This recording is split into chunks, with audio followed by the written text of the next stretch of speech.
You're listening to the Meaningful Minutes with Nikki Olson podcast. This is a show for busy Latter-day Saint women who want to learn simple tools to feel confident and inspired in 10 minutes or less. Welcome. On this episode, we will discuss the spiritual experience I'm having training for the Grand Canyon Rim to Rim hike. Guess what? Next week is the day! I'm finally hiking the Rim to Rim trail of the Grand Canyon. Now, this is a 24-mile hike with a 6,000-foot elevation change in one day. And if you haven't caught my other episodes of this series that I'm doing, I've linked them in the show notes so you can kind of get caught up. But I've been training for this since December, and I'm going to hike it with my brothers and our spouses. It's been such a fun experience sharing our training with them and seeing what each of us are doing as we're preparing for this.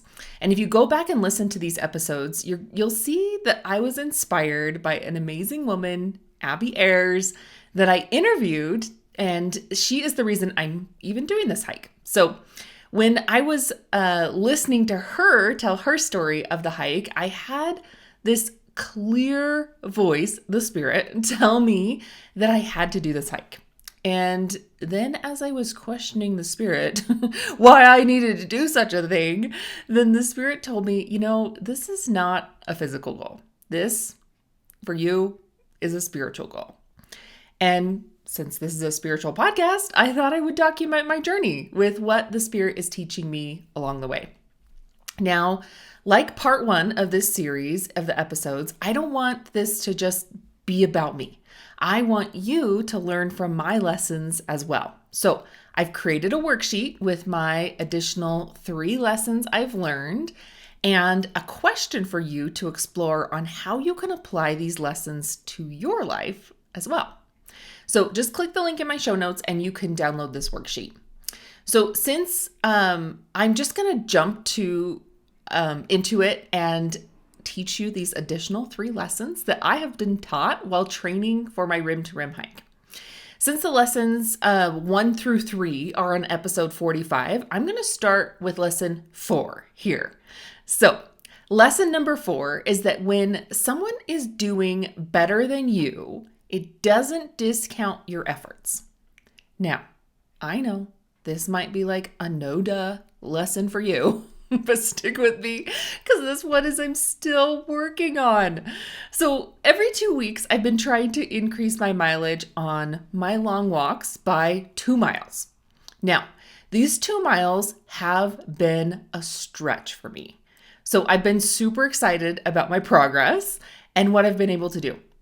But 2 things happen every single time that have super frustrated me and made me start thinking that my progress isn't enough. And it wasn't even really progress at all. So the first one is that my husband, who's training with me, is not even fazed by the walk. And he'll even go out for a 6 or 7 mile run the next day or do something physical like right after we get home from the walk.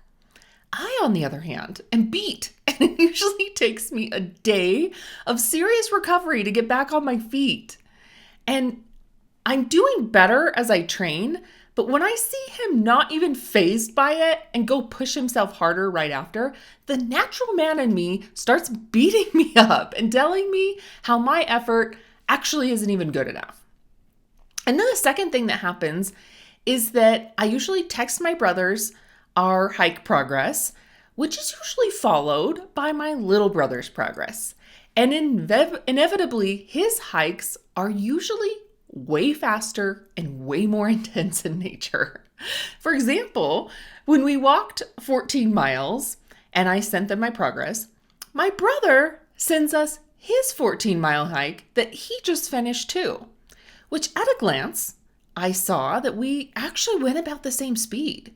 But with further investigation, I realized they actually climbed an extra 2,000 feet of elevation gain and hiked in 2 feet of snow. And I was immediately deflated and bummed that my effort, for which I was so proud, was now something small and insignificant. And just so you know, No one else was making me feel this way. These were my own thoughts or the thoughts of my natural man making me feel this way. And what I've been working on, reminding myself of, is that my body is different and where I am at for myself is okay. Someone else's progress or strengths has nothing to do with the efforts that I put in. And as I remind myself of that, I can feel the joy in my efforts and celebrate their accomplishments too.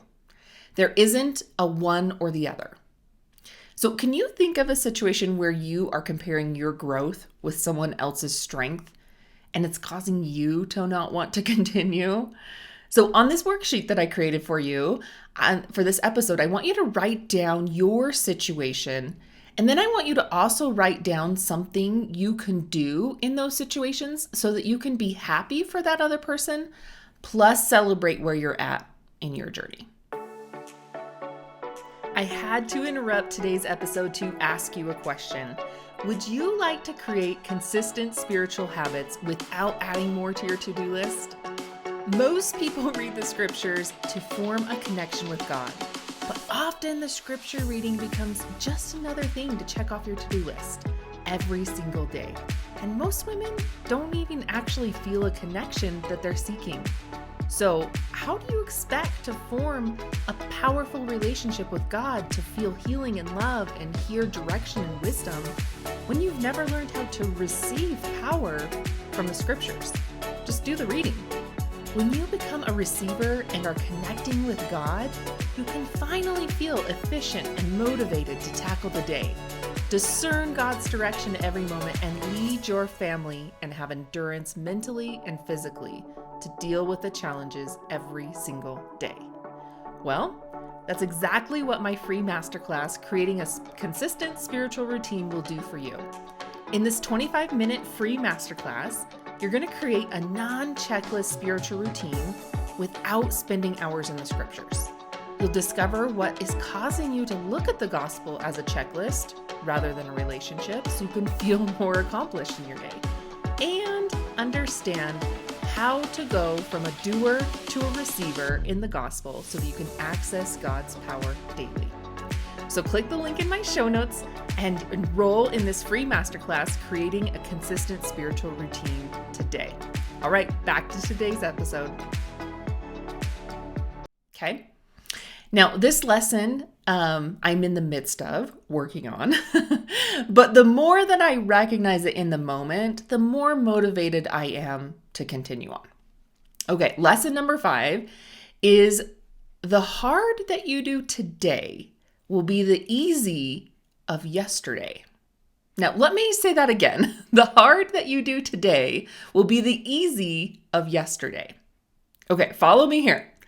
And I bet you have something that you can relate with this too. When I did my first really long hike, it was 10 miles. At about 8 miles, my feet were on fire and I had massive blisters. I was crying and I didn't know if I could go on. I kept wanting to stop and just lay down, and my husband kept encouraging me to continue on and finish. Well, I ended up getting an infection in my feet from those stupid blisters and was on crutches for a few days while my feet recovered. And I was sure that I was never going to be able to do more than 10 miles. Well, as the weeks went on and I slowly progressed to doing more and more miles each week, then one week I hit 10 miles without even stopping. And I even said to myself, I feel great. I can't even believe that I now walk 10 miles and it feels like a breeze compared to before. My hard today became my easy of yesterday.